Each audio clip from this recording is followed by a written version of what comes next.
How's it going? This is Billy Polson from DIAKADI in San Francisco. I'm here with Nate Miyaki, and we wanted to talk to you a little bit about it's the holidays. We wanted to try and help you guys out with what can be a challenging time of year with food and nutrition. And Nate has come up with 5 pretty easy tips, not only to survive the holidays, but to come out on top and thriving health-wise, as well as body fat, fitness-wise, and energy-wise. Yeah.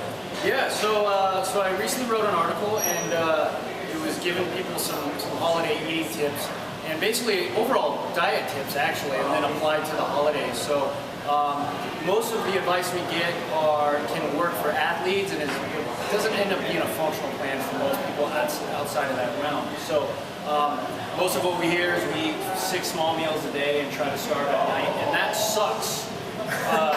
As an everyday plan, but it doubly sucks during the holidays when there's all these great holiday parties and we're supposed to go and have a low carb snack and be cool with that somehow.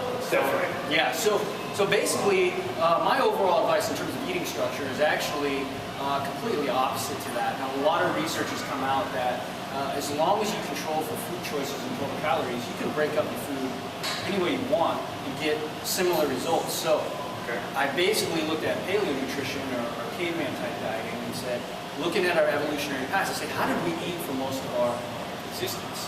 Well, we weren't eating 6 small meals a day. We were out there hunting, gathering our food, and then coming back and having a big feast at night, a satiating dinner. So I have basically altered my dietary advice to set up that type of structure, which I think works as a better plan for the year, but especially during the holiday season. So the tips were this, basically.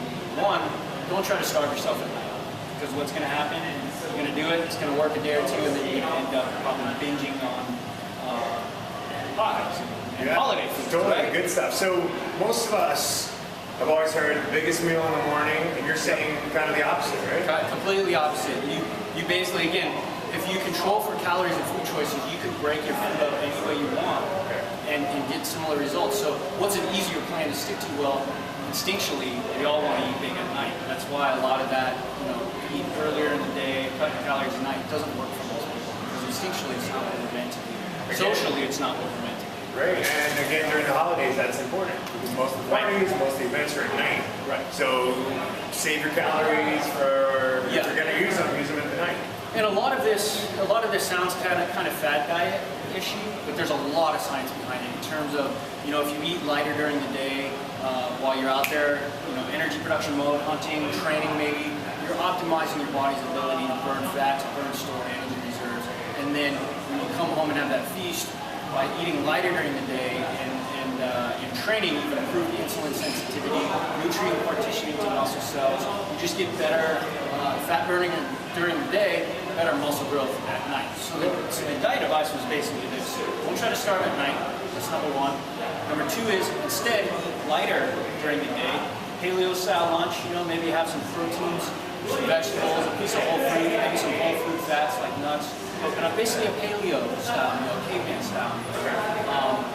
And then the 3rd tip was to eat big at night. So especially if you're training, have the majority of your calories and carbohydrates at night, starchy carbohydrates, and then shell camera, that's kind of what you're doing. Definitely. Not for any other reason than I started eating light during the day, and when I would come home at night, the potatoes or brown rice, that was what my body was craving after working out midday, early afternoon.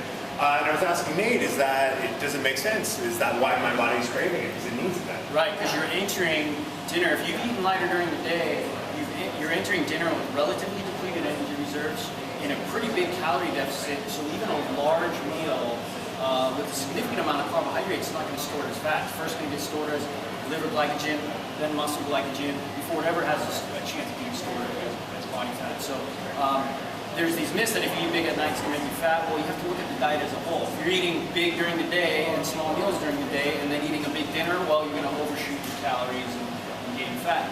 But if you're eating lighter during the day, as I recommend in this structure, now you can eat a pretty big satiating meal at night, and you won't get fat. Also, with a big satiating meal, you're full.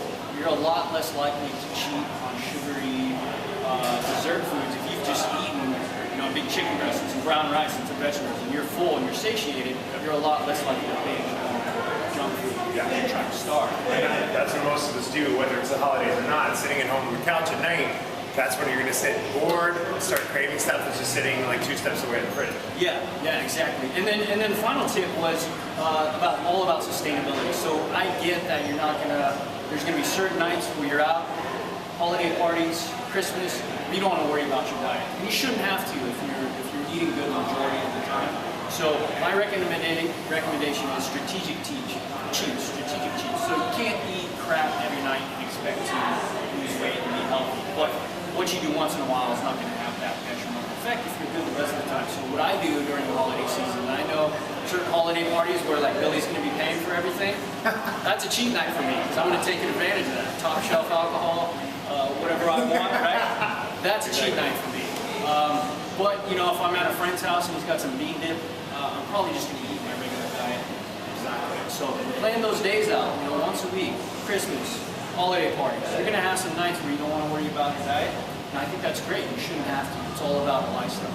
That's cool. And one last thing, you know, you mentioned in your article, even though you're saving, or not necessarily saving, but you're going to eat the bulk of your calories in the evening, it's really important on your choice of what you're eating at that point in time. Like, you can't just go and eat crap at night. Don't fall off the infomercial edge. There's a lot of people now selling these diets that are basically like, look, it's called intermittent fasting, or the way I call it is intermittent feast, but there's this approach that's out there in the fitness industry, and a lot of people are taking that and basically saying, look, if you cut calories early in the day, you can go out and eat KFC and junk food and fast food, and you're going to get ripped and you're going to be healthy. It's total bullcrap. So food choices to me always remain at the top of any nutritional hierarchy. You got to emphasize real whole foods, cut back on refined foods, fast food, junk foods. So it's not a license to go out there and eat KFC every night. You still want to emphasize real whole foods at dinner time, but just bigger portions than maybe you're normally used to, and then adjusting the energy nutrients based on what you do. So we mentioned starch foods because we're anaerobic athletes we train. Someone maybe who's more sedentary would emphasize more still it's all about, regardless, it's still about real whole, natural, organic foods, good food choices. And yeah, that definitely holds true, holidays or not. You know, we've been talking about a lot, you and I and a lot of us here at DIAKADI, reconnecting to your food, reconnecting to real foods from real sources and knowing where those sources are. So it's the same rule, holiday or not. Stay connected with your food, be close to it, no processed food, or as limited as possible. And that's going to be a healthy plan in the long run. Yep, absolutely. Try it out. I guarantee you, since switching to the structure, my clients' adherence rates and results have skyrocketed because, like I said, 6 small meals starving at night, not a practical functional plan for most people. Eating lighter during the day when you're hunting, whether in the gym or in the boardroom or whatever you're hunting for, you're just much more likely to follow that type of plan. Hunt during the day, feast at night. It's a lot easier to stick to. You guys let us know how it goes. Have a good holiday.